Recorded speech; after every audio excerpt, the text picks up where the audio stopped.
जिलाधिकारी S Rajalingam Kuwait अग्निकांड में जान गंवाने वाले वाराणसी के छतरीपुर गांव निवासी प्रवीण माधो सिंह के घर पहुंचे। उन्होंने परिजनों से बात कर शोक संवेदना व्यक्ति साथ ही ढाढस भी बंधाया। जिलाधिकारी ने परिजनों से बात कर घटना के बारे में जानकारी ली, साथ ही भरोसा दिलाया कि दुख की इस घड़ी में जिला प्रशासन उनके साथ खड़ा है। छतरीपुर गांव के निवासी प्रवीण माधो सिंह पिछले 10 वर्षों से कुवैत में नौकरी करते थे। 12 जून को जिस भवन में भीषण आग लग जाने के कारण अनेकों भारतीयों की मृत्यु हो गई, उसमें वे भी शामिल थे।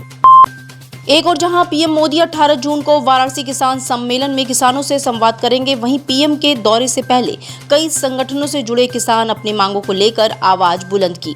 किसानों ने शास्त्री घाट पर बैठक कर आगामी कार्यक्रम की रणनीति बनाई। कचहरी स्थित शास्त्री घाट पर शुक्रवार को बड़ी संख्या में किसानों ने बैठक किया। उन्होंने कहा कि पीएम मोदी के संसदीय क्षेत्र में सरकार के काशी द्वार, ट्रांसपोर्ट नगर योजना समेत अन्य योजनाओं से किसान परेशान है। शास्त्री घाट में बनारस में 11 योजनाएं, जैसे ट्रांसपोर्ट नगर, काशी द्वार, वैदिक city, sport city, ring road, GT road आवासीय योजना, स्पोर्ट सिटी, इस तरह से 11 योजनाएं हैं जो कि पूर्णतया किसान विरोधी हैं। और वहाँ पे जो भूमि अर्जन और पुनर्वास कानून 2013 है, उसका खुला उल्लंघन हो रहा है और किसानों के वैधानिक हक अधिकारों पे नरेंद्र मोदी के संसदीय क्षेत्र में डाका डाला जा रहा है। प्रधानमंत्री जी 18 जून को वाराणसी आकर के और किसानों से 50,000 किसानों से आज पेपर में निकला अन्नदाता से सम्मान करना चाहते हैं। लाखों लाख किसान यहाँ पे अपने हक और अधिकार के लिए जो प्रधानमंत्री जी जो किसान निधि दे रहे हैं, उस किसान निधि को ठोकर मार करके बनारस का किसान केवल कहता है कि हमको हमारा वैधानिक हक और अधिकार दो, हमको किसी भी प्रकार का तुमको जो भी तुम देते हो और चीज़ें लुभावने चीज़ें वो नहीं चाहिए। लेकिन प्रधानमंत्री जी यहाँ बनारस आकर के और संवाद करने चाह रहे हैं, लेकिन वो बनारस के जो प्रभावित लाखों किसान हैं उनसे संवाद नहीं करना चाहते हैं, जिसका नज़ारा कल हम लोगों को देखने को मिला। हम लोग जिला प्रशासन से वार्ता करने गए तो जिला प्रशासन कहा कि जाइए जो प्रधानमंत्री का संसदीय कार्यालय है वहाँ पे जाइए। वहाँ पे गए हम लोग, तो रविंद्र जायसवाल जी ने संतोष भाई से और जो 2 लोग केवल गए थे उन लोगों से कहा कि आप लोग उपद्रवी हैं और उपद्रवी किसानों से प्रधानमंत्री नहीं बात करेंगे, प्रधानमंत्री चयनित किसानों से बात करेंगे। तो प्रधानमंत्री चयनित किसानों से नहीं, प्रधानमंत्री अगर भाड़े के किसानों से बात करेंगे। बड़ा नगर थाना क्षेत्र के एक गांव की रहने वाली युवती का उसके ही मंगेतर ने न्यूड वीडियो बनाकर वायरल कर दिया। खबर सामने आते ही युवती के परिजनों के होश उड़ गए। उन्होंने पुलिस में इसकी शिकायत कर आरोपी के खिलाफ मुकदमा दर्ज कराया है। दरअसल पीड़ित युवती की शादी उस युवक से तय हुई थी। इसी दौरान दोनों की नजदीकियां बढ़ी और वीडियो कॉल पर दोनों की बातचीत होने लगी। इसी बीच युवक ने अपनी होने वाली दुल्हन का न्यूड वीडियो बनाकर वायरल कर दिया। कामाख्या स्थित बीएचयू शिक्षा संकाय में शुक्रवार को दृष्टिबाधित छात्रों में स्मार्ट विजन को लेकर नए उपकरण का वितरण किया गया। ये उपकरण चुनिंदा मेधावी दृष्टिबाधित विद्यार्थियों के मध्य वितरित किया गया। प्रथम प्रयास में यह केवल 7 विद्यार्थियों को वितरित किया गया। ये नए तरीका का उपकरण है जो एसएचजी बेंगलुरु द्वारा निर्मित है। एक उपकरण की कीमत लगभग 48,000 रुपए है।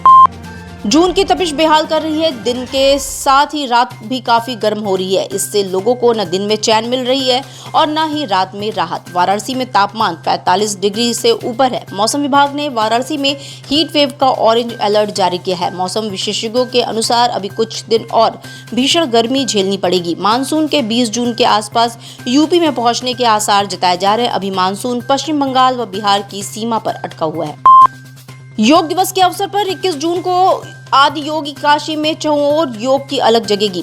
गंगा घाटों, पार्कों से लेकर मंदिरों तक योगाभ्यास होगा। इसकी तैयारी में जिला प्रशासन के साथ ही कई स्वदेशी संस्थाएं भी जुटी हुई हैं। योग के कार्यक्रम 15 जून से ही शुरू हो जाएंगे। जिलाधिकारी एस राजलिंगम ने बताया कि इसके लिए विभागों को जिम्मेदारी सौंपी गई है। क्षेत्रीय आयुर्वेदिक और यूनानी अधिकारी एसएस राम ने बताया कि नमो घाट समेत सभी घाटों पर 15 से 21 जून तक योग होगा।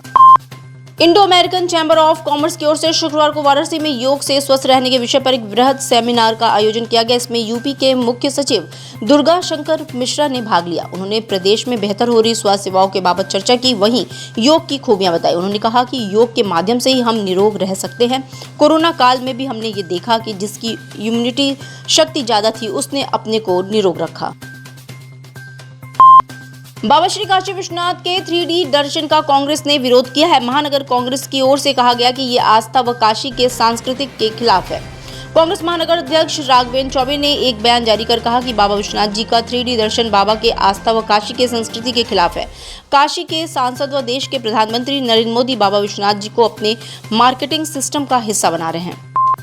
प्रधानमंत्री के आगामी प्रस्तावित आगमन के दौरान की गई तैयारियों का जायजा लेने मुख्य सचिव दुर्गा शंकर मिश्र शुक्रवार को वाराणसी पहुंचे। उन्होंने कमिश्नरी सभागार में अधिकारियों संग समीक्षा बैठक की, जिसमें उन्होंने भीषण गर्मी को देखते हुए मेहंदीगंज में आयोजित होने वाली सभा स्थल पर पीने के पानी की समुचित व्यवस्था करते हुए टैंकर को यहां रखने हेतु निर्देशित किया। इसके साथ ही उन्होंने सभी विभागीय अधिकारियों को अलर्ट रहने के निर्देश दिए। प्रधानमंत्री के 18 जून को प्रस्तावित कार्यक्रम की तैयारियों का जायजा लेने सीएम योगी शुक्रवार को वाराणसी पहुंचे। यहां उन्होंने पीएम मोदी के कार्यक्रम की तैयारियां परखी। सीएम ने सर्किट हाउस में अधिकारियों से बैठक कर आवश्यक निर्देश दिए। सीएम ने सभी विभागों को अलर्ट रहने को कहा, साथ ही सुरक्षा व्यवस्था तगड़ी करने के निर्देश दिए। सीएम योगी ने देर शाम बाबा काशी विश्वनाथ व काल भैरव का दर्शन पूजन कर आशीर्वाद दिया। सीएम 2 दिवसीय दौरे पर वाराणसी पहुंचे हैं।